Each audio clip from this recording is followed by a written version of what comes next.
પાછું પીએચ બે જાય એટલે ગંધક કેવું જાય નીચે બે એટલે ગંધકનો પૂરેપૂરો ખેડૂત ઉપયોગ કરી શકતો ખાલી 10% જ ઉપયોગ કરી શકે 90% ગંધક એનો વેસ્ટ જાય છે પણ ગંધક શું કામ કરે? ગંધક છે ને જમીનની અંદર ફળદ્રુપતા વધારવાનું કામ કરે છે અને ઘણા ખેડૂત નાખતા હોય જે જગ્યાએ જીરાનો પાક થતો છે ને એ જગ્યા ઉપર નાખે એ જગ્યા ઉપર થશે પણ હવે તમે જો આ રાખવાનું આપણે ભાઈ શું વાંધો ગંધકના ઉપયોગ કરતા એનો ફાયદો તો જોશે નહીં જોયો હવે તમે જો આ ગંધકના તળે અને ખાલી 1 થી 2 ટીમ્પા નાખીએ છીએ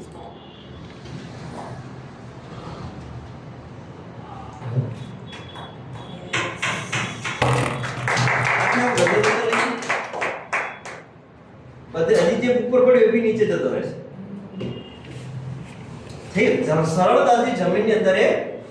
હવે એની ગંધક એનો 100% ઉપયોગ થશે આપણને એનો એક ફાયદો છે જે વિપુલભાઈ કામ કરે છે એ બધાની વધારે જરૂર પડે છે બરાબર તો